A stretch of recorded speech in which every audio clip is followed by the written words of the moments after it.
Chers amis, bonjour et bienvenue sur ABC pour une nouvelle rencontre. Et vous l'aurez remarqué, pour ceux qui ont l'habitude de nous suivre, on n'est pas dans un dispositif tout à fait particulier, tout simplement parce que nous n'accueillons pas quelqu'un d'ordinaire. Et pour cause, c'est d'abord un ami, c'est ensuite un associé, c'est ensuite une personnalité hors du commun, et c'est surtout quelqu'un qui mérite vraiment d'être connu. Et pour la première fois, je vais vous faire une confession, je n'ai pas écrit une ligne de préparation pour cette émission, parce que j'avais véritablement envie d'instaurer et d'installer un climat de complicité, de convivialité, d'amitié, de fraternité que nous avons depuis longtemps. Et je pense que c'est comme ça qu'on va construire cette émission. Mais je voulais vraiment, et j'avais à cœur de vous le présenter. Yannick Alain est mon invité. Salut mon Yannick. Salut mon frère. Ouais, ça va? Oui, mais ça va super bien et toi? Je suis content. Je suis honoré d'être là, vraiment. Mais d'abord, tu es chez toi parce que cette chaîne est aussi à toi. Mais il y a aussi une chose qui est intéressante, c'est vous regarderez la tenue, évidemment, de Yannick, puisque Yannick vient du sud. Et du sud-ouest de Toulouse, et il fait sans doute très beau à Toulouse. Et écoute, là, il faisait très grand beau. C'est vrai quand je suis parti. Et je me suis dit, je vais trouver la même chose à Paris. Bon. Je suis content que tu sois là, sur ce plateau. Je sais que tu bouges beaucoup, je sais que tu as énormément d'activités. Et la première chose qui est assez difficile te concernant, c'est que je ne sais absolument pas quel titre t'octroyer.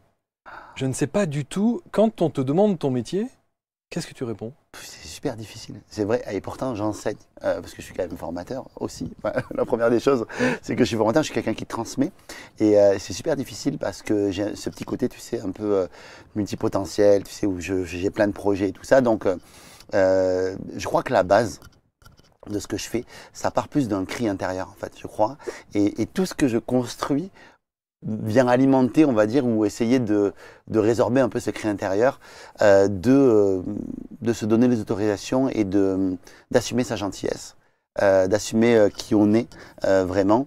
Et au travers de tout ça, eh bien, j'ai été en colère de voir qu'il y avait des personnes qui étaient profondément bienveillantes, profondément gentilles et qui s'interdisaient la réussite, par exemple. Parce que moi, c'est vraiment ça, en fait, ce qui me caractérise, c'est ce côté très... On va dire que j'ai été élevé à la campagne toulousaine, c'est donc, tu sais, j'ai beaucoup de valeurs, tu as vécu à Toulouse longtemps, et beaucoup de valeurs, d'amour, de joie, que ma grand-mère beaucoup m'a transmis, mes parents bien sûr, mais surtout ma grand-mère, elle m'a vraiment beaucoup marqué là-dessus.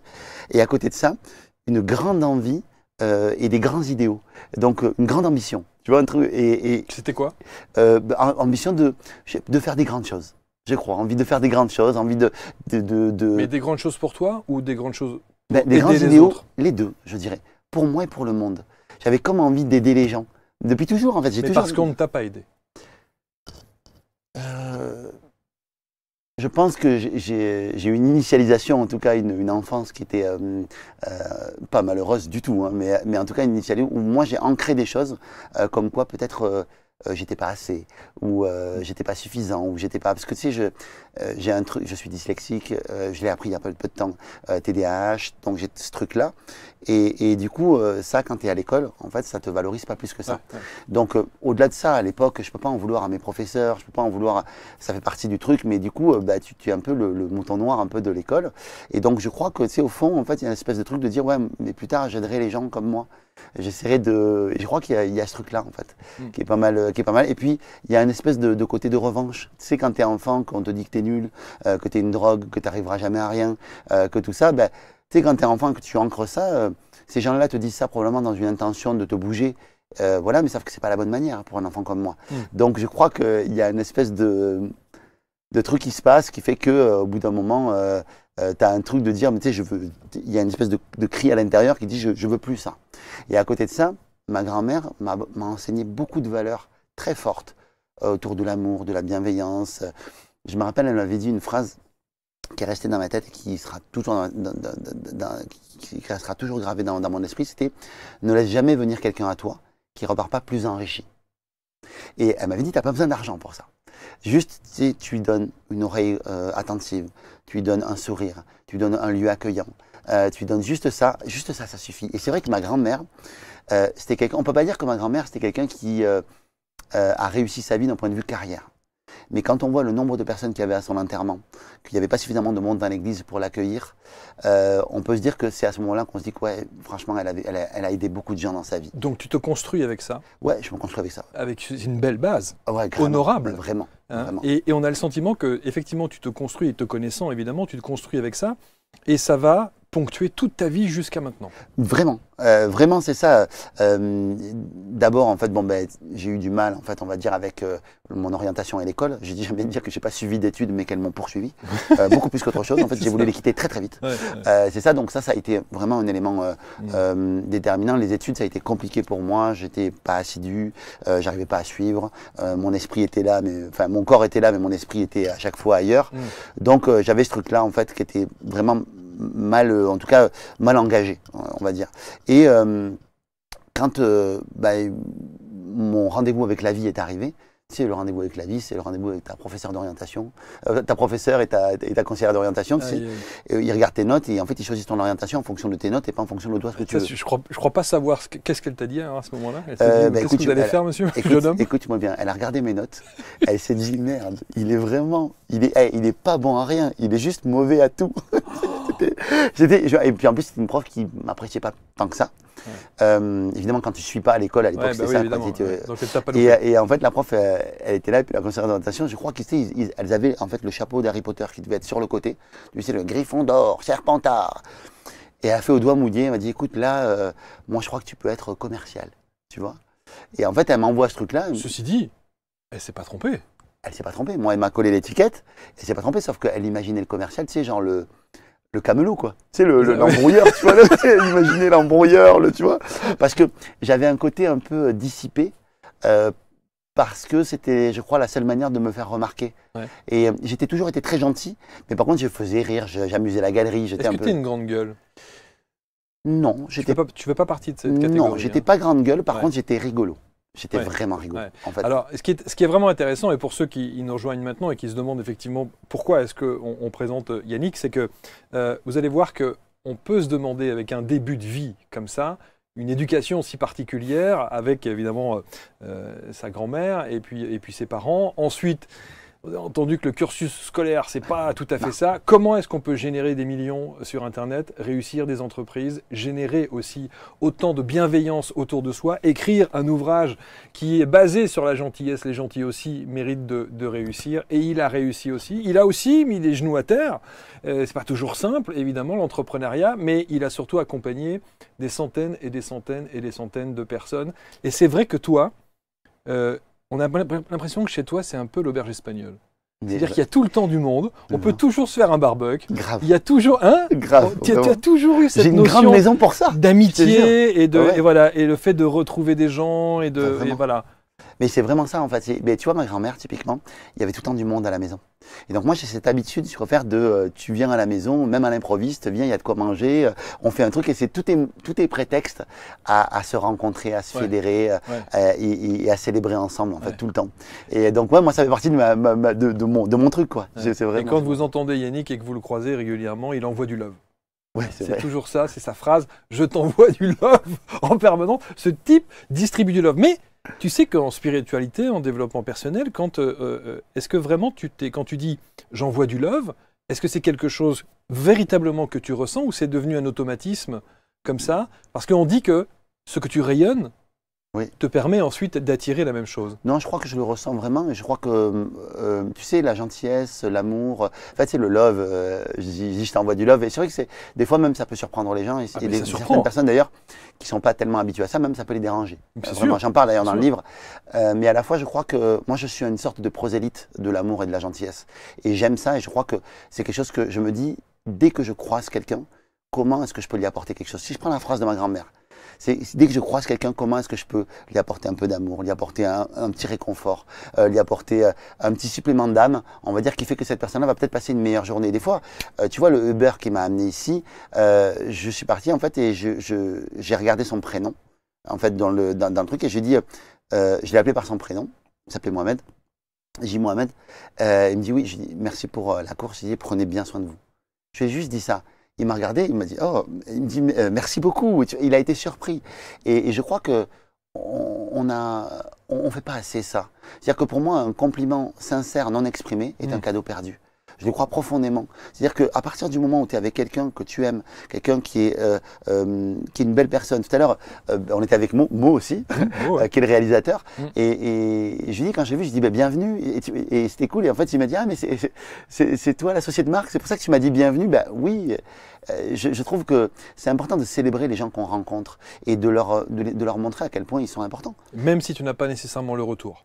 Ah oui, carrément pas. Enfin, en fait, moi, je l'attends même pas. En fait, je l'attends même plus. À une époque, je l'attendais un peu. Maintenant, je l'attends même plus parce que déjà, je suis très valorisé dans ce que je fais. J'ai la chance d'avoir un métier qui est très valorisant. Je l'ai pas dit, je suis formateur, conférencier, j'enseigne le business, j'enseigne la vente, des choses qui sont vraiment pas drôle de prime abord et que je rends drôle et sympa.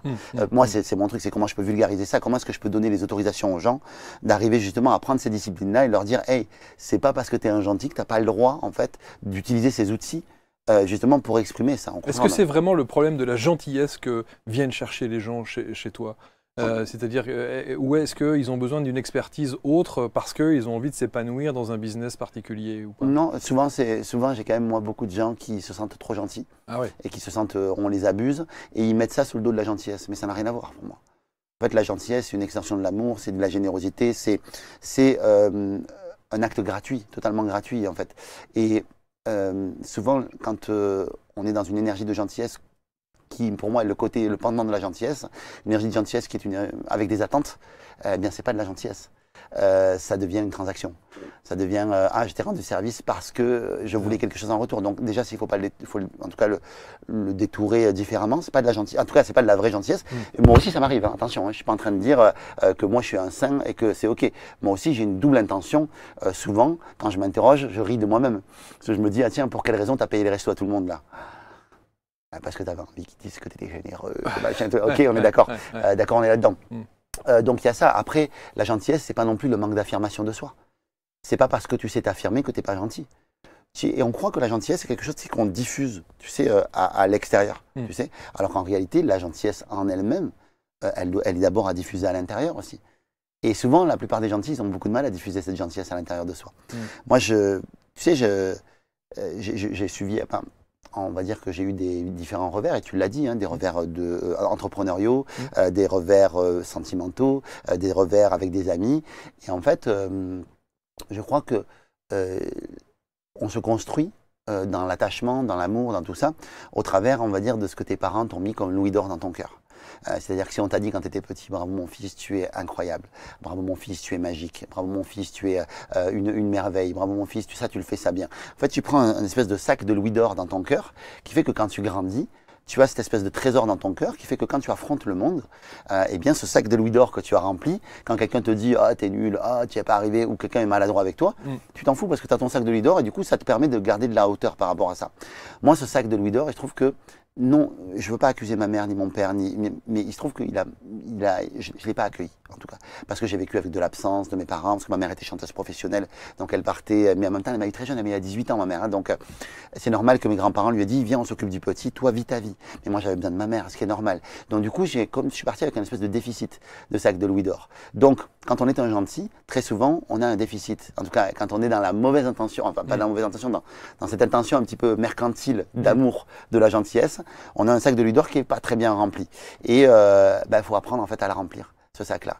Et donc je crois que au travers de mon parcours, de ce que je fais, de la manière dont je forme, de la manière dont j'aide les gens, parce que je fais aussi de la connaissance de soi aussi, parce que je trouve que c'est un élément qui m'a beaucoup aidé, eh bien je crois que ça permet aux gens justement de mieux apprendre leurs valeurs, mieux connaître leurs valeurs, remplir aussi les louis d'or, parce qu'on peut aussi les remplir quand on est grand, ces louis d'or-là, et puis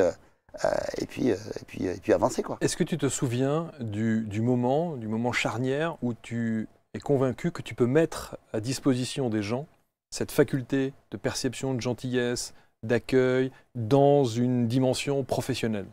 De se dire comment est-ce que ma gentillesse peut être ou peut faire en sorte d'aider les autres pour leur épanouissement professionnel, par exemple?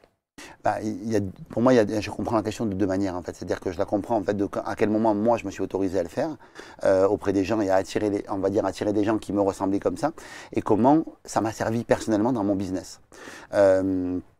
C'est vrai que j'avais presque honte d'être un gentil à un moment donné. Hein.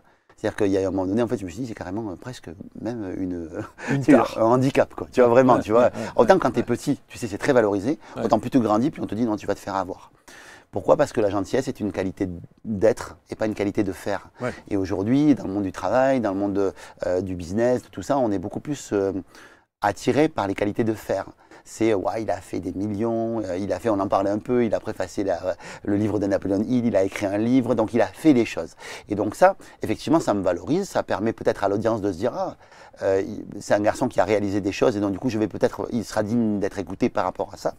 Mais à côté de ça, en fait, il y a tellement de qualités d'être qui sont importantes, dont la gentillesse. Et donc, quand tu es enfant, tu n'as qu'à être pour être aimé. Tu ne te poses jamais la question. Tu ne poses jamais la question de tiens, est-ce que maman m'aime? Non, tu sais qu'on t'aime et puis point barre.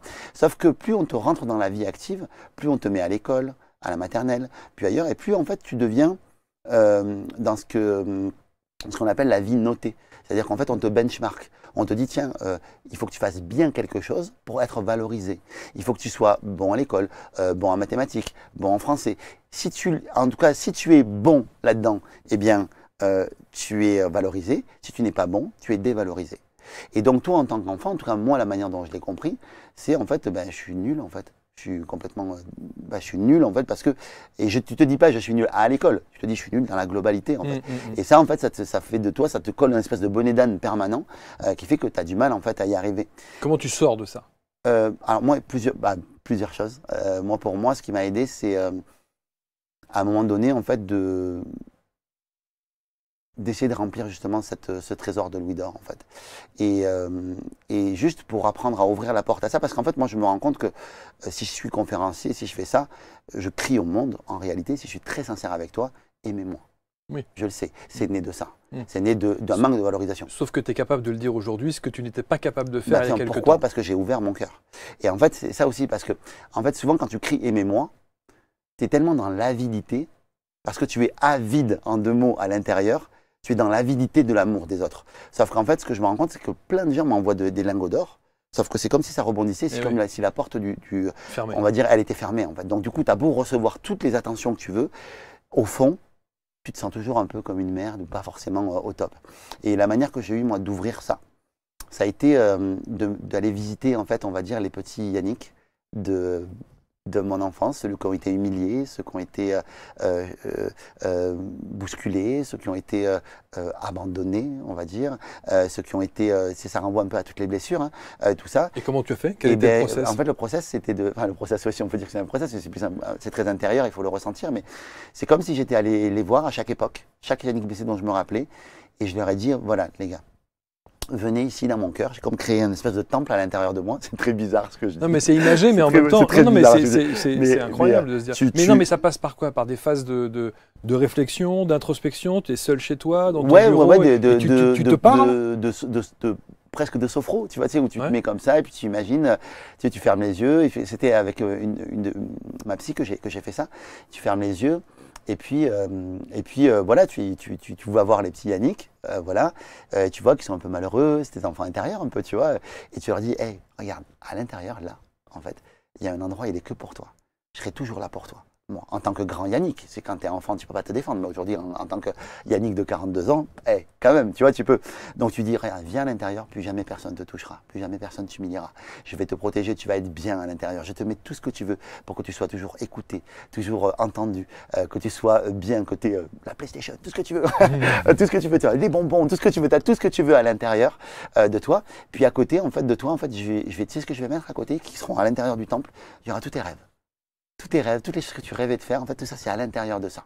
Et puis, ce que je vais faire aussi, c'est que je vais mettre toutes tes valeurs, tout ce qui est important pour toi, toutes tes valeurs, les gens que tu as, tout ça, je le mets là. Et il y a une personne qui protège ça, c'est moi. Je suis le gardien de cette porte-là. Et vous êtes à l'intérieur. Donc, quand les gens m'envoient de l'amour, en fait, en réalité, là, j'ouvre la porte et je leur dis, envoyez ça au petit Yannick. Donc, tu as fait ce chemin en conscience. Ouais. Et tu l'as vraiment ressenti? Putain, ça a changé, pardon, ça a changé ma vie. Ça a changé ma vie, frérot. C'est fou comme la libération que ça a été pour moi de faire juste ce petit exercice-là de manière assez régulière, tu vois. Et quand on manque de respect, tu es en train de toucher au petit Yannick. Parce que c'est facile pour nous, en fait, on va dire tu sais, je sais pas comment te dire ça, mais souvent, quand on est un gentil ou quand on est quelqu'un qui a de belles valeurs et qui a envie de faire le bien dans le monde, très souvent, on a une capacité à savoir supporter à encaisser les petites saloperies qu'on nous fait, en fait. Et là, à partir du moment où tu fais ça, tu dis non, parce que quand j'encaisse ça, je fais du mal au petit Yannick, là. Et donc, du coup, cette espèce de dissociation, tu vois, je fais que, par exemple, toi, tu es à la petite. Si quelqu'un parlait mal à la petite, tu ne l'accepterais pas. Et pourtant, à toi, tu pourrais l'accepter. Et là, tu dis non. Tu fais un peu, as même la même réaction que tu aurais avec la petite, mais avec toi. Et du coup, tu dis non, là, je me respecte suffisamment. Et du coup, ça te permet d'ouvrir la porte des louis d'or. Et aujourd'hui, tu vois, j'en parlais à un de mes amis, un moment où c'était difficile pour moi financièrement. J'ai eu des périodes difficiles. Là, c'est en train, Dieu bénisse, de reprendre et je suis très, très heureux de ça. Et mon pote me dit, Yaya, ça va? Je dis, ouais, lui, c'est un producteur de musique, un mec génial. Il me dit, comment tu te sens si ça devait cracher, si tu devais faire faillite demain? Parce que moi, je me suis beaucoup construit autour de ma réussite. Donc, en fait, est-ce que si demain je fais faillite, est-ce que tout s'effondre pour moi? C'est une vraie question, tu vois, à se poser en tant qu'entrepreneur. Est-ce que tout s'effondre pour moi? Et j'ai réfléchi sincèrement à la question. Et je lui ai dit, frérot, franchement, demain, si ça crache, et alors? Et il me dit, t'es sérieux? Je lui dis, oui, et alors? Je dis, frérot, regarde, j'ai construit ma vie autour de mon entourage. Je me suis évertué toute ma vie à m'entourer de personnes, des vraies belles personnes. Des gens qui avaient des belles valeurs, qui avaient tout ce qu'on m'a transmis, tout ce que mes grands-parents m'ont transmis, tout ce que ma mère m'a transmis, mon père m'a transmis. On m'a donné ça. Donc, à un moment donné, je peux pas... tu sais, je sais qui je suis, en fait. C'est pas parce que je fais faillite. Ça dit quoi de moi que je fasse faillite? Et le problème, c'est que souvent, on accroche notre valeur personnelle et notre amour de nous à nos résultats. À nos résultats, ouais. La réussite. Et ça, c'est la pire des choses. Parce qu'en fait, si ça veut dire que si on a des résultats, on va être fanfaron, on va machin. Et puis si on n'a pas de résultats, on est des nuls. Mais non, je ne veux pas indexer mon amour de moi là-dessus. C'est fini, ça. Donc maintenant, j'ai décidé, en fait, de jouer à la vie. Et en fait, je joue à la vie. C'est-à-dire que je sais qu'il y a plein de choses que je ne peux pas maîtriser. Je ne peux pas maîtriser le chiffre d'affaires que je vais faire. Je sais pas, ça. Par contre, j'ai décidé de jouer à la vie. J'ai décidé de m'entourer de personnes extraordinaires comme toi, qui m'inspire chaque jour. Tu sais à quel point je t'admire et je t'aime. J'ai les potes que j'ai. Tu vois, ça, c'est ma vie à moi, que je me suis construit. J'ai une maison accueillante, une très grande maison dans laquelle je peux recevoir. J'ai un très grand salon, je peux recevoir 30 personnes sans bouger un meuble. Ça me va très bien. Tu vois, d'ailleurs, si je la perdais en soi, c'est pas grave, je louerai une salle des fêtes et on fera la fête pareil. Et on fera la fête pour 200 balles, on s'en fout. Tu vois, c'est pas le problème, tu vois. Mais tu vois, ce truc-là, en fait, et du coup, je m'amuse à jouer à la vie, à me dire, ok, j'ai ce que je veux. Et j'ai en fait quand même envie de jouer, en fait, à mettre un drapeau. Tu vois, je place mon drapeau à un endroit et je me dis, tiens, ce drapeau-là, j'ai envie de l'atteindre. Mais je joue à l'atteindre. Parce que qu'est-ce qui se passe dans la vie normale? On va dire dans la vie quand on ne fait pas ça. On place un drapeau qu'on va appeler un objectif. On le place là-bas. Ce drapeau, il dit quoi de nous? Il dit, je ne suffis pas aujourd'hui et je serai bien quand je serai près du drapeau. Plus tu te sens loin du drapeau, plus tu es malheureux. Plus tu es près du drapeau, plus tu te sens le king. D'accord? Et en fait, ce truc-là, en fait, moi, j'ai pas envie de jouer à ce truc-là. En fait, je préfère jouer à un jeu différent. À me dire, regarde, j'ai un drapeau, je suis bien comme je suis aujourd'hui. Le drapeau, il est ici, moi, je suis heureux de qui je suis, de mon entourage, de ma vie. Je trouve qu'elle est incroyable. Peu importe les vicissitudes de la vie et ce qu'elle m'attend. J'attends un très heureux événement, donc je suis très heureux de ça. Donc voilà, je suis heureux de ça. En fait, je suis vraiment heureux ça fait des années que je rêve d'avoir un enfant, que je rêve de trouver la femme qui me permettra d'eux. Et là, Dieu bénisse, elle est enceinte. Je suis super heureux, j'ai 42 ans, j'ai eu une vie très remplie avec beaucoup de perturbations et beaucoup de réponses à l'adversité. Je ne sais pas si on en parlera, mais en tout cas, toi tu sais parce que tu as connu ma vie avant, ça fait plus de 10 ans qu'on se connaît. Donc tu vois que ma vie, elle est fluctuante, elle est comme ça. Okay, et c'est OK. Et c'est OK. Et de me dire, tu sais quoi, ça fait partie du truc. Et s'il y a une épreuve qui arrive, ben elle arrive pour moi et c'est OK. Et par contre, il y a des trucs, il y a des petits drapeaux que je m'amuse à placer. Et je me dis, ça j'aimerais bien faire, ça m'excite un peu. Mais si j'y arrive pas, je vais pas me dire, je suis nul. Je vais juste placer un drapeau pour jouer à la vie. Je joue à la vie, en fait. Et du coup, ça m'évite de me sentir nul quand je suis loin du drapeau. Et ça m'évite de me sentir le king quand je suis prêt. En fait, je suis humble par rapport à ça. C'est surtout que ça t'apporte une légèreté dans la vie qui est juste incroyable. Mais grave. Tu vois, ce studio qu'on a monté ensemble. Tu te rappelles comment ça s'est passé quand même? Bien sûr. Je veux dire, tu viens, on avait des bureaux ensemble à Toulouse. Et il vient, tu le racontes quand je t'ai fait venir sur ma scène, c'était incroyable, tu l'as fait vraiment avec brio.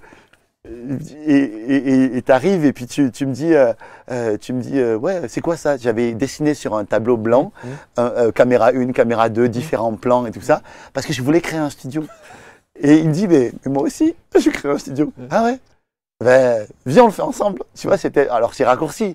Et je vous invite à regarder la conférence de Marc là-dessus. Peut-être qu'on la mettrait sur ABC, ça serait cool. Ouais, mais ouais, enfin. Bon, bref, en tout cas, ça serait cool. Mais en tout cas, bon, voilà, on va la mettre sur ABC.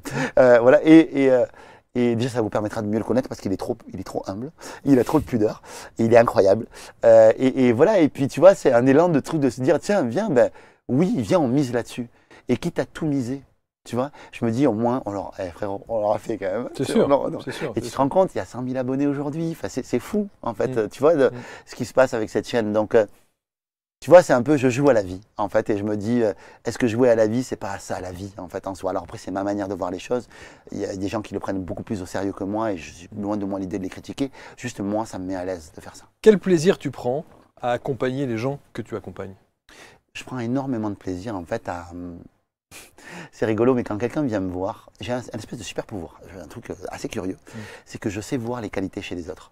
Je sais voir le super pouvoir chez les autres. Et je le vois très rapidement. Alors des gens chez qui ça marche pas, c'est très très rare.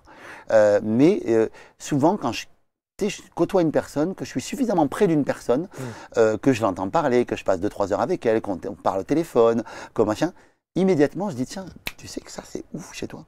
Je sais pas si toi, on se côtoie, donc certainement que je l'ai déjà fait avec toi. Et souvent, en fait, les gens, si tu pareil, s'ils n'ont pas le window ouvert, tu sais, la porte ouverte, je sens que ça rebondit, mais je me dis, t'inquiète, j'ai l'habitude de ça, je vais déverrouiller le truc, je vais t'avoir. Et en fait, j'adore faire ça avec les gens. Parce que ce que je fais, c'est au-delà des techniques entrepreneuriales, les techniques, tu vas sur YouTube, tu en trouves plein, tu veux savoir comment on copyright une page, tu veux savoir comment inventer le truc, tu le trouves. Je connais ça. Ça me passionne pas mal, donc j'aime bien. Le marketing, tout ça me plaît. Mais moi, ce que j'aime bien, c'est regarder la personne et dire, ça c'est bon chez toi. Il y a du potentiel. Là, il y a un potentiel de ouf chez toi qui est incroyable. Et je crois que tu devrais investiguer là-dessus. Je pense à des gens, des amis qui m'en voudront pas d'en parler. D'ailleurs, des gens comme Belly, par exemple. Belinda, ouais, qu'on connaît, qu'on a en commun. Qui est très très présente sur les réseaux sociaux. Sur les réseaux sociaux, donc elle a un sujet qui est très touchy, puisqu'elle parle de sexualité. Et elle le fait en plus avec un naturel et on va dire à sa manière. À sa manière, en fait, de manière. Ouais. Et en fait, je me rappelle à l'époque, elle avait un truc qui s'appelait la philo de Belly. Et en fait, moi je me rappelle, j'avais dit, mais Belly, je dis, pourquoi tu ne parles pas de sexualité? Tu en parles tout le temps. En plus, c'est une nana qui est super fidèle. Elle a un truc où elle est très décomplexée. Et à la fois, elle a un côté très sérieux, très aidant et tout ça. Et je dis, mais tu sais, parle-en, tout ça. Puis ça a mis du temps, ça a mis 2-3 ans, ça chemine, hein, ça prend du temps. Vous savez, ça chemine, ça prend du temps. Et au bout d'un moment, elle a fait ça, elle a explosé, elle a monté 2 chaînes incroyables et ça cartonne. Et je suis super heureux pour elle. Je trouve ça incroyable. Et puis, c'est toujours pareil, en fait, j'aime être le coup de marteau, en tout cas, qui aide à enfoncer le clou. À enfoncer un peu le coup de scie. Il y a cette histoire, cette légende, on raconte en fait de ce tailleur de pierre qui veut détacher un gros bloc de marbre de la falaise et pour faire une sculpture. Et donc il plante un coup de burin, il donne un grand coup de marteau et bam, pas une égratignure. Le bloc ne bouge pas. Deuxième coup de marteau énorme, pas une égratignure. Troisième, et à chaque coup, il met toute sa force, toute son énergie, toute sa puissance, toute son envie, toute sa ferveur. Chaque coup, 99e coup, rien qui se passe. Même pas abîmé. Il donne un 100e coup, et là, le bloc se détache. La question à laquelle je vous invite à réfléchir, c'est qu'est-ce qui a détaché le bloc? Est-ce que c'est le 100e coup, ou c'est tous les 100 coups qu'ils ont mis avant? Et en fait, moi, j'ai ma réponse. Moi, je crois que les 99 coups ont servi, et le 100e a mis le goal, et je crois que je m'en fous d'être le 2e, le 3e, le 4e, le 20e coup. Je sais qu'au bout d'un moment, il y a un 100e coup qui arrivera, mais juste moi, j'aide à arriver à ce 100e coup. Et je crois que c'est une des choses, en tout cas, qui m'anime vraiment quand j'accompagne. Alors après, j'ai différents types d'accompagnement. J'ai accompagnement NBS de groupe, parce qu'évidemment, on a du monde, donc je ne peux pas accompagner les gens individuellement. Enfin, en tout cas, pour ce... Alors, la NBS, pour préciser ceux qui ne connaissent pas... Oui, c'est vrai, oui, c'est un programme de formation. C'est un programme de formation, c'est aussi un événement en public, et donc où tu réunis beaucoup de gens. Il y a une ferveur absolument incroyable, incroyable. Dans des très grandes salles à Paris. Notamment. Ouais, on a fait les Grands Rex, on a fait des belles salles, des belles salles. Très belles choses, ouais. Je remercie la vie, vraiment. ce jeu de la vie qui m'a amené là, tu vois, parce que tu te dis ça aurait pu m'amener bien ailleurs, et puis c'était ok aussi. Mais ouais, c'est incroyable. Et donc oui, l'ANBS, c'est un programme qui est de formation, c'est plus d'accompagnement entrepreneurial. C'est vraiment, j'ai envie d'accompagner des entrepreneurs, et puis comme il y a beaucoup de demandes, du coup j'avais envie d'accompagner voilà, en groupe, et j'ai un process qui est assez incroyable. J'ai voilà, des milliers de personnes qui ont rejoint l'ANBS aujourd'hui. Tu disais des centaines. Je faisais un point, j'ai 8000 clients. Je me suis dit, c'est fou, 8000 clients. C'est incroyable d'avoir impacté 8000, alors au travers des réseaux sociaux plus, mais des gens qui ont payé, qui ont payé un programme à 3000 euros, 4000 euros, 7000 euros ou même 20 000 euros pour certains. Je me dis, c'est fou, quoi. Tu n'as pas de complexe par rapport à l'argent?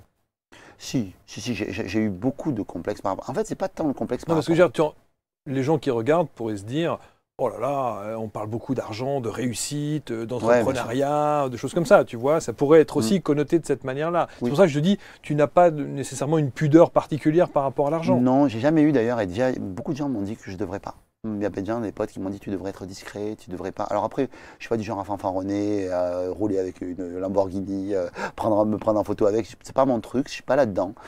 Je le cache. En fait, je le cache pas. J'en parle pas plus que ça. Que représente l'argent pour toi? Moi, c'est la liberté. C'est beaucoup la liberté, en fait, l'argent, alors qu'en réalité, c'est une connerie. Hein. C'est vraiment, c'est pas l'argent qui te donne la liberté, pas du tout. Pour moi, en tout cas, la liberté, elle est à l'intérieur de soi. Mais moi, en tout cas, pendant un temps, ça a été ça. Et puis, j'aime... qu'est-ce que ça représente l'argent? C'est une super bonne question, merci de me la poser. Je me la pose pas souvent. Je crois que c'est les possibilités aussi de m'amuser. Tu sais, je suis un geek un peu, tu vois, et ça me permet de m'amuser vraiment très fort. L'argent, ça me permet de m'amuser. Un geek un peu, tu penses? Ouais, beaucoup, à chaque fois, là. Alors, j'ai acheté une nouvelle coque pour mon iPhone, qui est incroyable. J'ai acheté, regarde, j'ai mis des lumières autour de ma télé. C'est non, mais si, je suis un vrai geek. Je suis un vrai geek. Donc, moi, c'est mais au-delà de la geekerie, tu vois, ça me permet de voyager comme je veux, ça me permet de rencontrer des gens incroyables, ça me permet ça. Mais c'est pas l'argent qui rend libre. Je pense qu'au début, ça a été ce moteur-là qui m'a poussé. En soi, non, c'est pas l'argent qui rend libre, mais par contre, l'argent, il donne des possibilités, il est cool, quoi. C'est cool d'en avoir. Et après, à la fois, quand il y en a un peu moins, comme ça a été le cas récemment pour moi, du coup, tu sais, tu fais gaffe et puis tu fais comme tout le monde, quoi. Ça ramène un peu d'humilité aussi. Je trouve ça très bien aussi en soi. Puis ça fluctue, en fait. Et quel est le profil des gens que tu accompagnes, que tu conseilles, que tu coaches, que tu suis? Souvent, sont des entrepreneurs. Alors, ça dépend parce qu'il y a plusieurs niveaux de programme. Oui, évidemment, quand tu as on prend un programme à 20 000 euros, à 10 000 euros, évidemment, je ne vais pas prendre quelqu'un qui n'a pas son argent et qui n'a pas l'argent de me payer ou a tout juste l'argent de me payer, puis il ne peut plus rien faire après. Non, ça n'a aucun intérêt de faire ça. Donc, j'étudie vraiment toujours, en fait, et j'ai toujours mes prix en fonction de ça. Et je dis toujours aux gens, en fait, ne me rejoignez pas, ne faites jamais si ça vous met en mésintégrité financière. Jamais. Je le dis à chaque fois que je fais un lancement, chaque fois que je dis attention, c'est un coût, c'est un investissement, donc attention. Et voilà, et puis ça va de 600 euros à 10 000 euros, mais tu vois, il y a des gens qui voulaient prendre la parole, apprendre à prendre la parole, et bien ils sont venus parce qu'ils voulaient apprendre à comment je faisais les conférences, tu sais, un peu marrantes, avec, tu sais, j'ai beaucoup d'humour. Avec une pointe d'humour et tout ça. Tu me connais, voilà, tu sais comment je fais, donc ils avaient envie d'être accompagnés par moi là-dessus. Après, il y a des personnes qui s'intéressent à l'entrepreneuriat. Qui juste sont au démarrage. Tu sais, ils ont envie, mais ils ont peur de se lancer, donc souvent ça peut être ça.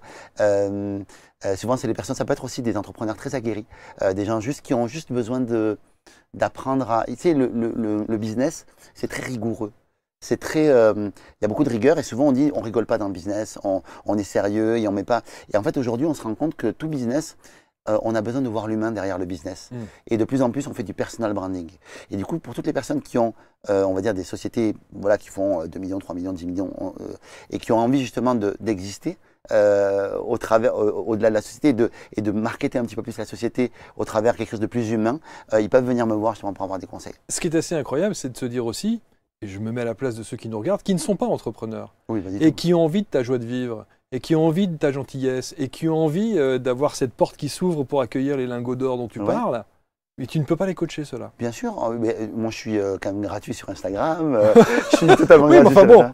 Et même si tu viens à un événement, regarde, tu viens à la journée de l'audace, tu vas payer quoi? Tu vas payer 50 balles pour un événement, tu vois, tu payes 50 balles, tu passes une journée avec plein de gens et tu prends de la bonne énergie, c'est cool, quoi. C'est sympa. Et puis après, je fais quand même des webinaires gratuits, pas mal, j'en fais pas mal aussi. Donc, non, je suis quand même... C'est accessible. Après, je peux pas aider tout le monde, mais je suis quand même assez accessible. Enfin, s'il y a vraiment un truc qui me caractérise, c'est mon accessibilité. Franchement, si je peux peux aider n'importe qui, voilà, je le fais, quoi. Ouais. Mais après, tu sais, je crois aussi que c'est important de payer pour son enseignement. Ça peut vous choquer, hein, ce que je vous dis, mais il y a plein de fois où j'ai offert mes programmes. Des amis, ils ne suivaient pas le programme. Ah, tu l'as offert, donc du coup, je ne le suis pas, le programme. Ça, c'est étonnamment Et alors, eux, incroyable. ils ont de la culpabilité. Tu te dis, ah, non, mais par contre, quand tu as payé pour un truc, tu te dis non, là, je vais jusqu'au bout, je le bouffe jusqu'au bout, le truc. Et l'engagement n'est pas du tout le même. Même, je vais te dire, même quand, parce qu'évidemment, on est un centre de formation agréé, donc on est Calliope, tout ça, je vois la différence aussi quand les gens se font financer. Quand les gens se font financer leur programme de formation, très souvent sont beaucoup moins engagés Motivé. que s'ils financent eux-mêmes. Ouais. Ou même en partie, c'est-à-dire que ça marche bien quand il y a une partie qui est financée et une partie qu'ils ont mis eux-mêmes. Parce que là, ils sont engagés et ils y vont vraiment. Alors, il y a une autre spécificité de Yannick Alain, pour ceux qui ne le connaissent pas, c'est que tu es aussi un homme de réseau. Oui, Et vraiment. ça, le réseau, c'est quelque chose d'extrêmement important. D'ailleurs, je pense que tu as dû réussir à te construire parce que tu as construit vraiment. ton réseau d'abord. C'est vraiment un essentiel. J'ai la conviction profonde que ma capacité à connecter, en fait, en réalité, ma gentillesse m'a permis d'ouvrir le cœur des gens. Mon professionnalisme m'a permis en fait de me donner de la crédibilité. Et ensuite, mon intelligence marketing m'a permis de sonner comme une opportunité pour certains. Et du coup, ça a été des opportunités communes qui ont fait qu'on a pu grandir ensemble. Nous, par exemple, on est passé par les 3 étapes. L'amitié, puis après, tiens, c'est sérieux quand même ce que tu fais, c'est pas à moitié, tu vois, tordu. Et l'un et l'autre, on s'est auto-choisi. Et ensuite, tiens, est-ce qu'on peut être une opportunité l'un pour l'autre? Et je crois que j'ai la conviction profonde que le réseau, la gentillesse, c'est un ouvre-cœur. Et après, voilà, c'est le professionnalisme qui fait qu'on y arrive. Et le réseau, moi, c'est essentiellement pour ça que j'y suis. Ce qui m'a fait y arriver, je me suis entouré de mon staff qui est incroyable, que tu connais, qui est avec moi depuis 7-8 ans maintenant. J'ai des clients qui sont incroyables, j'ai des partenaires qui sont incroyables, j'ai des associés qui sont incroyables. Je crois que ma capacité en fait à trouver les bonnes personnes, à caster, j'ai une bonne capacité à caster les gens et voilà, et à connecter avec eux. Est-ce qu'on peut réussir sans réseau? Ou alors il faut qu'au moins tu connaisses une personne qui sait faire du réseau, tu vois, parce que sinon, je crois que non. Il y a des gens qui, je sais pas, peut-être, mais c'est plus dur. Oui. C'est plus dur. Et plus long. Et plus long. Plus dur et plus long, ça c'est sûr. Et plus casse-gueule. Oui, c'est sûr. C'est sûr, parce que moi je le vois même dans la période qu'on traverse, qui est quand même une période touchy, hein, tu vois, financièrement. Moi je le sens autour de moi, je sens mes clients, tout est en tension. Tu vois, les gens qui sont seuls et qui se disent ouais, je m'en sors tout seul, j'ai pas besoin des autres, machin, ils commencent à se dire ah non, maintenant j'aimerais bien me fédérer, et puis c'est un peu trop tard parce qu'ils n'ont pas créé le lien. Enfin, ils n'ont fait que ils créent le lien, mais ils n'ont pas créé la relation. Et le réseau, c'est d'abord créer la relation. Moi, j'aime bien dire que le réseau, c'est un booster quand ça va bien, et c'est un amortisseur quand ça va mal. Et moi, je sais qu'aujourd'hui, dans toutes les périodes que j'ai traversées de ma vie avec des hauts, des bas, parce que oui, il y avait des hauts, des bas, que ce soit entrepreneurialement, il y a toujours eu des hauts, des bas. Alors, ce qui est rigolo, c'est que c'est comme si il y a des hauts, des bas, mais ça monte toujours. Donc, du coup, le plus bas de mes 42 ans est quand même plus haut que le plus haut de mes 20 ans, mais peu importe. Il y a quand même ces fluctuations qui s'appellent la vie. Je me rends compte que ces gens-là qui croient en fait qu'ils peuvent s'en sortir tout seuls, en fait, ils crachent en fait. Ils n'y arrivent pas en fait. Là, je veux dire, pour moi, vraiment, quand ça a craché pour moi, il y a des moments où ça a craché pour moi, ça a été compliqué, mes potes sont venus à ma rescousse. Tu es venu à ma rescousse. Tu m'as dit, Yaya, tu as besoin d'aide, boum, je suis là. David Lefrançois est venu, il m'a dit, tiens, viens, je suis là. Martin m'a dit ça aussi. Des potes que j'avais aidés avant, voilà, des gens de mon staff qui m'ont dit, Yaya, t'inquiète, ne paye pas. Et putain, mais qu'est-ce que j'ai fait à ces gens pour qu'ils se disent Yaya, alors que tu vois, tu as quelqu'un qui va travailler sur faire mes mails, on va travailler sur le copywriting, on va travailler sur les designs, ce genre, et que ces gens-là te disent Yaya, après tout ce que tu as fait pour moi là, ne me paye pas. On va s'en sortir ensemble. Et j'ai un nombre de personnes à remercier que je ferai en fait sur mon téléphone qui est incroyable. Et tu vois, j'ai la preuve que putain, l'humanité, elle est incroyable. L'humanité, oui, il y a des gens qui n'y croient pas. C'est ok, faites ce que vous voulez. Moi, dans mon monde à moi, que j'ai décidé de me créer, le jeu auquel j'ai décidé de jouer dans ma vie à moi, me démontre que les humains sont incroyables. D'une bonté incroyable, moi, je les trouve incroyables. Tu as aussi, lorsque tu as proposé la NBS à Paris, la dernière en l'occurrence, tu m'as dit une phrase qui m'a profondément touché et marqué. Tu m'as dit je m'autorise à. Ouais. C'est-à-dire que tu t'es longtemps pas autorisé à faire les choses, tu t'es longtemps pas autorisé à prendre la parole en public, à dire ce que tu avais envie de dire, de la manière dont tu avais envie de le dire. Et tu es ressorti de scène à un moment donné, à la fin, à l'issue de la NBS, et tu m'as dit, tu vois, eh ben maintenant, oui, j'aime me montrer, oui, j'aime parler, oui, j'aime qu'on me regarde, et j'accepte ça. Ouais. Eh ben, je m'autorise à ça. C'est accepter toutes les parts de moi. Il y a une part de moi qui est très narcissique. Il y a une part de moi qui est extrêmement gentille, puis une part de moi aussi qui a besoin profondément d'amour. Donc je suis plein, on va dire. Tu sais, c'est comme si on voulait montrer au monde que les facettes. Tu sais, j'aime bien dire qu'on est un diamant avec plein de facettes, et on veut montrer au monde que les facettes qui nous plaisent. Mais en fait, en réalité, on est beaucoup plus complet que ça. Et moi, j'ai des facettes qui sont dans mon ombre, dans mes angles morts. Il y a le Yannick qui est narcissique, le Yannick qui aime bien fanfaronner, il y a le Yannick qui frime un peu, il y a le Yannick, il y est tout ça. Mais tu sais, ta éducation te dit non, non, il faut de l'humilité, il faut tout ça, ok. Et je crois que j'apprends de plus en plus à accepter cette part de moi et à m'autoriser plus à vivre pleinement ce que j'ai envie de vivre. Voilà, et à ne pas le cacher. À être très transparent avec les gens là-dessus et dire ben, je comprends, ça te plaît, ça te plaît pas, je comprends. Ça vient chercher dans tes valeurs, je comprends. Mais moi, je décide maintenant de m'exprimer et d'exprimer mon plein potentiel. Sur la notoriété, oui, ça aussi, c'est un angle sur lequel tu acceptes de dire oui, j'ai envie d'être connu, j'ai envie que ça marche. Ouais, carrément. Carrément. Je le suis de moins en moins.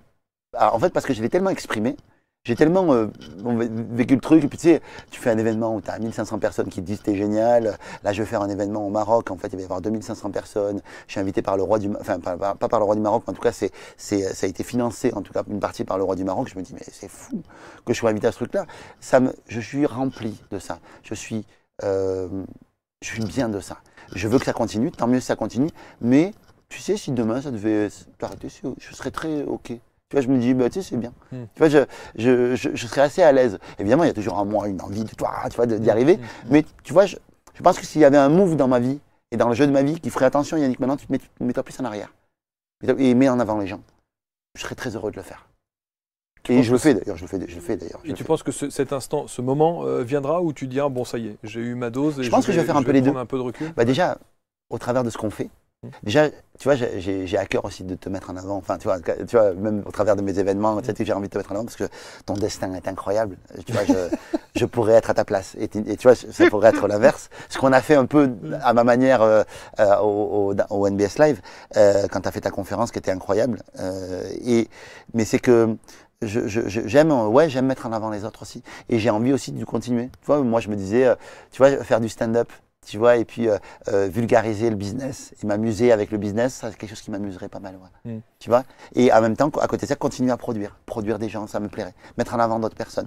J'aimerais bien faire les deux. Tu vois, je trouve que ça bien en fait. Il y a une partie qui va nourrir un peu le petit narcissique en moi, qui est cool, et puis à la fois, je vais me servir de cet ego et de cette part d'ego en moi pour servir le monde et dire bah tiens, qu'est-ce qui se passerait si demain tu n'avais plus peur de vendre? Qu'est-ce qui se passerait si demain, tu n'avais plus peur d'aller te présenter? Qu'est-ce qui se passerait si demain, tu pouvais rire de toi et te donner l'autorisation, justement, de t'épanouir et de t'exprimer pleinement tel que toi, tu aimerais le faire? Bah, qu'est-ce qui se passerait? En fait, si vraiment demain, tu n'avais plus en fait, ces chaînes de « Oh, mais que va dire ma mère, mon père, ma soeur, mon grand-père » tu vois, que va dire mon patron, que va dire… Mais si demain, tu n'as plus ça, tu es amnésique, tu as oublié tout ça, sauf que tu as juste ton ambition bah, tu y vas à fond. Tu dis qui je vais décevoir, j'ai peur de décevoir personne.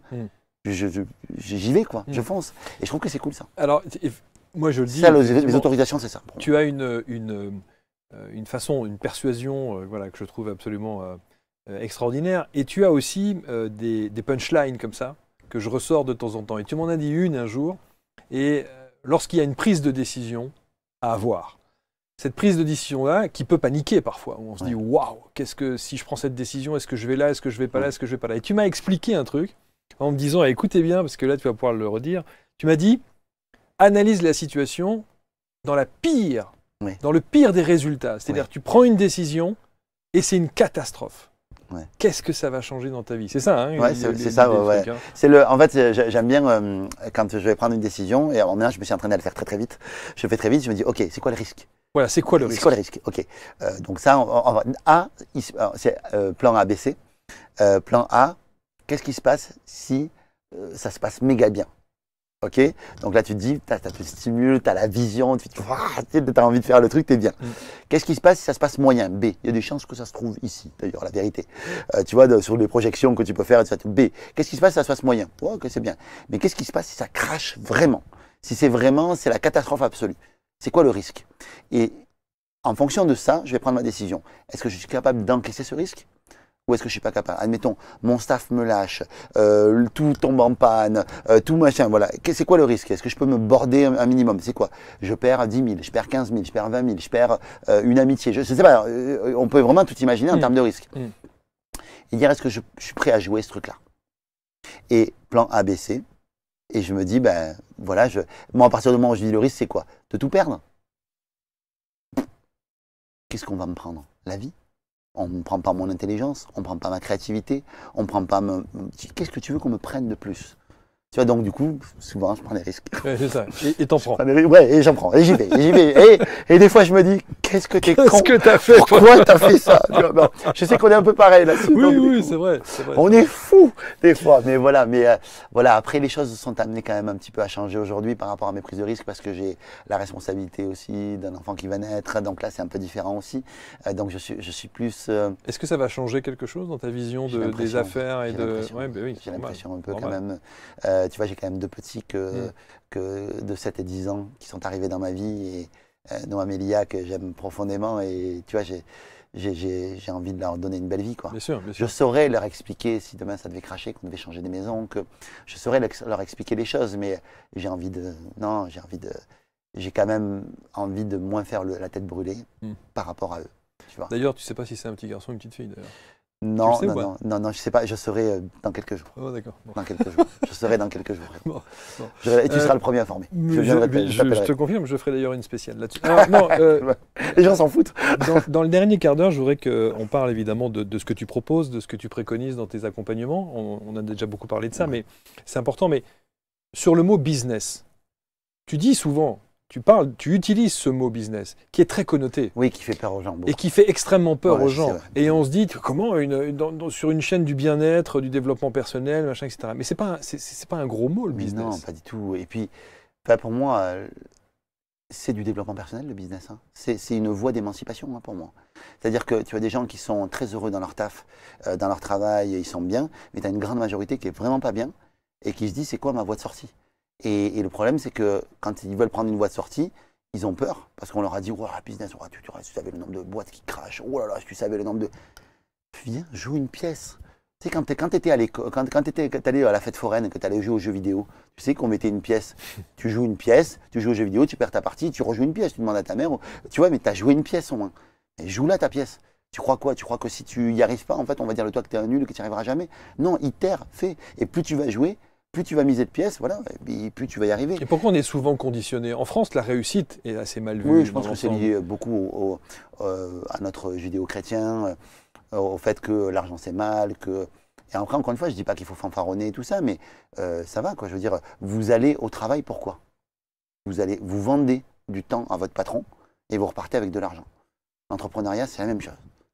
Je veux dire, c'est à un moment donné, sauf qu'on essaie de ne pas vendre du temps, mais qu'on vend de l'intelligence. On essaie de vendre quelque chose une valeur qu'on va amener, en fait. Donc, à un moment donné, c'est se poser les bonnes questions, en fait. C'est quoi le système le plus vertueux? Celui dans lequel, en fait, tu es dans un boulot, et bon, il y a un parti pris là-dedans dans ce que je vous dis, hein, mais tu es dans un boulot, dans une grosse entreprise, puis ça dépend d'un mec, si tu dois monter ou pas, tu dois faire de la politique, tu dois plaire à l'un, à l'autre pour monter ou quoi, ou c'est créer ta vie et te dire, bon, ben, je décide de devenir un peu plus en maîtrise de ça. Je ne dis pas que c'est mauvais, en fait, la vie professionnelle, pour moi, d'ailleurs, j'aimerais créer sur ABC une division vie professionnelle pour qu'on puisse parler de business, pour qu'on puisse parler de la vie professionnelle, de comment on s'adresse à un collègue, parce qu'il y a des gens qui s'épanouissent pleinement. J'ai un très très bon ami qui travaillait dans une très grosse boîte d'aéronautique, la plus grosse mondiale, qui est à Toulouse, quoi. Voilà, qu'on connaît. Airbus, je peux le dire, je fais ce que je veux. Donc, je fais ce que je veux. Et en fait, il s'est épanoui dans sa carrière, il a une carrière incroyable, mais génial. Tant mieux, superbe. Éclate-toi, il s'est amusé. Ils ont eu une boîte intelligente qui les a aidés à faire grandir, et c'est incroyable. C'est Charles Branson qui disait traite suffisamment bien tes salariés et forme-les suffisamment pour qu'ils aient envie de partir de chez toi. et traite-les tellement bien pour qu'ils ne veuillent pas te quitter. Et moi, c'est une phrase qui me... Alors, j'ai toujours pensé, mais j'ai vu hier ou avant-hier cette phrase-là. Je me suis dit, putain, il l'a dit, bravo. Richard Branson, le mec, un mec incroyable. Et je crois qu'il y a des gens qui s'épanouissent dans le taf, dans leur travail en étant salariés. C'est très bien. Tant mieux que les entreprises intelligentes sachent garder leurs salariés, les valoriser, les faire grandir, les faire évoluer. Moi, avant tout, c'est une aventure humaine. Mais si vous de même, vous devez créer votre emploi, faites-le. En fait, allez-y, en fait, finalement, jouez les jeux. Et du coup, moi, je m'inscris là-dedans. Alors, pas que, hein, mais tu vois, tu as envie d'avoir un petit peu plus de leadership et tu as envie de savoir prendre la parole, viens me voir. Tu as envie de faire des conférences, viens me voir. Tu as envie d'organiser des événements, viens me voir. Tu as envie de monter ta boîte, viens me voir, on va t'accompagner. Tu as envie d'avoir un conseil plus personnalisé avec moi et un coaching plus personnalisé avec moi, viens me voir. Ça fait pas longtemps que j'ai sorti, en plus. Donc, voilà, j'ai envie de dire, je veux juste...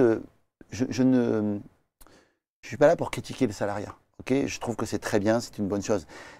Et c'est vrai que l'entrepreneuriat en soi, d'ailleurs, peut devenir une prison aussi. Je tiens à le dire. En fait, c'est-à-dire que tu peux sauter. Il y a une image sur Internet où tu vois un poisson qui est dans un bocal, il saute, il tombe dans un autre bocal. Et en fait, genre, ça symbolise la liberté. Mais ça symbolise un bocal pour un autre bocal, en fait. Et des fois, l'entrepreneuriat, si tu es seul, que tu ne fais pas de réseau, que tu ne sais pas comment t'y prendre, que tu n'as pas la dynamique de groupe qui fait que nous on y arrive, tu sais, entreprendre par moment, tu as des doutes. Tu le sais toi aussi. Je veux dire, je me rappelle quand tu étais à la radio chez Sud et que tu voulais en fait monter ta boîte.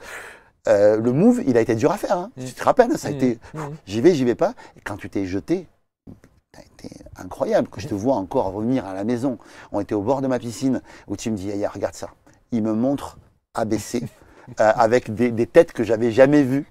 Et il me dit, regarde, il me dit ça. Et je dis, mais ils sont d'accord, ils ne le savent pas.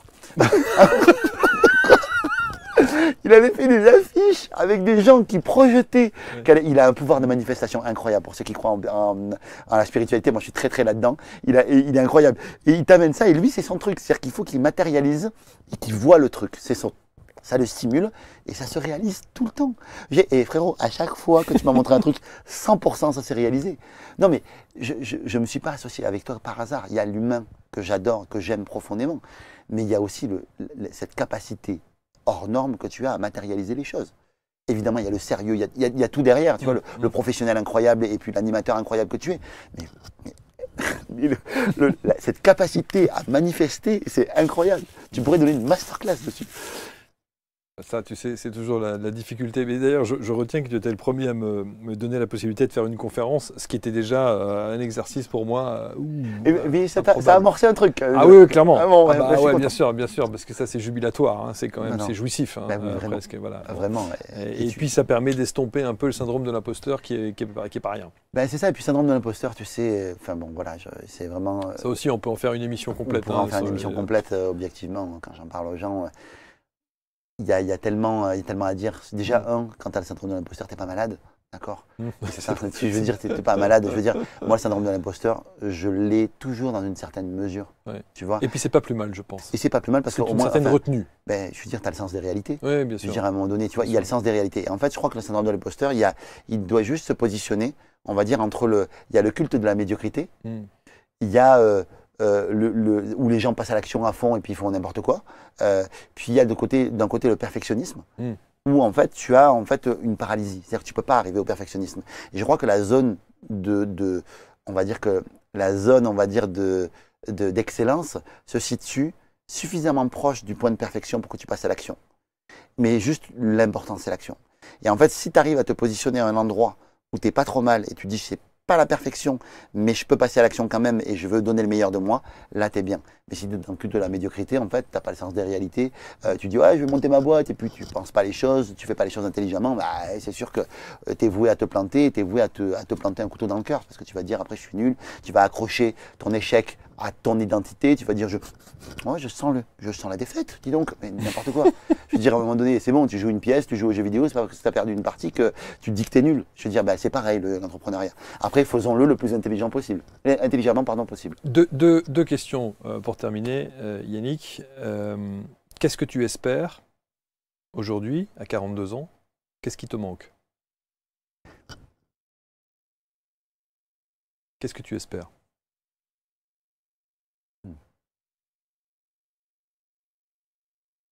C'est dur parce que je crois que j'espère. En fait, comme c'est un jeu, je suis pas dans l'espérance. En fait, je suis dans le truc de me dire, viens, on le fait, on y va, on va le faire, tu vois. Donc j'espère. Alors si, j'espère quelque chose. Alors voilà, du coup, t'as trouvé le truc. En fait, si j'espère être toujours autant entouré de personnes incroyables comme je le suis aujourd'hui. J'espère que ça durera toute la vie, qu'on va s'amuser toute la vie, qu'à la fin, on va éteindre la lumière, on va dire les gars, on s'est bien marré. C'était bon ou pas? On a kiffé ou pas? On était bien ou pas? Donc ouais, on s'est bien marré. C'est juste ça. Et je m'en fous, même si c'est dans une petite maison, tu vois, ou même si c'est dans un appartement HLM ou machin, de se dire, on a fait des beaux trucs quand même. On a assuré ou pas? Tu vois, donc voilà, mais attention, je suis un mec ambitieux quand même. Donc non. J'ai envie de belles choses quand même. Qu'est-ce qui te manque? Et qu'est-ce qui me manque? Il me manque pas grand-chose, frérot. Moi, je suis bien comme je suis là. Il me manque rien, en fait. Il me manque. Franchement, je vois pas ce qui me manque. C'est fou hein, de ne pas pouvoir répondre à cette question. Hein. Mais qu'est-ce qui te tu saurais manque répondre à cette question? Ce qui me manque aujourd'hui, c'est. Ah, t'es emmerdé, hein? Non, je peux répondre. Une tour avec 53 étages et des bureaux à chaque étage, avec des studios et une chaîne internationale. Est-ce que ça te manque vraiment? Moi, je rêve de ça. Moi, je le verrais comme un jeu. Moi, tu sais, je m'amuserais à ça. Moi, j'ai envie qu'on joue à ce jeu, en fait, où on arrive à ce truc-là. Mais ça me manque pas. Je suis pas dans le manque aujourd'hui. J'aimerais. Non, mais j'espère, je souhaiterais. Du coup, le désir. Je pense que c'est pas un manque. Alors, du coup, c'est plus une envie, un désir. J'aimerais pouvoir dire, tu vois, le jour où tu éteins la lumière, comme tu dis, pour la symbolique que je trouve belle, c'est de te dire effectivement, on l'a fait, mais c'est de te dire qu'on laisse quelque chose. Ah, c'est vrai. Moi, l'héritage, je trouve que c'est un point. L'obsession de laisser quelque chose. L'héritage, mais je suis d'accord avec toi. De te dire, et c'est pas l'héritage sur la connotation financière. Hein. Non. C'est de l'héritage sur le culturel, sur le savoir, sur de se dire, on a fait des émissions formidables avec des gens formidables, hyper inspirants, qui ont peut-être aidé d'autres personnes. Mais tu sais ce que je dis à mes élèves, tu sais, parce que évidemment, je leur dis de se mettre sur les réseaux sociaux et puis de se rendre visible, et puis ils veulent pas. Et je leur dis au début, vois-le comme un héritage.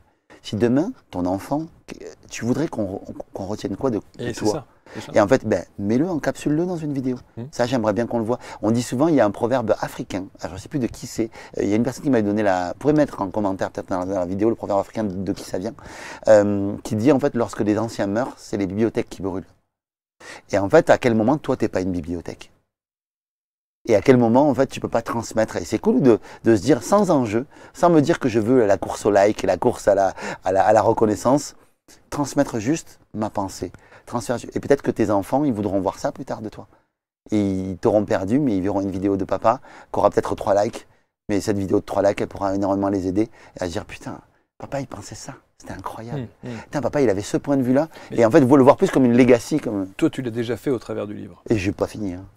Tu l'as déjà fait. Et ça, c'est absolument. Tu vois, moi, je vous invite vraiment à vous poser la question de quel héritage vous avez envie de laisser et pourquoi est-ce que vous l'encapsuleriez pas. On est dans la technologie aujourd'hui.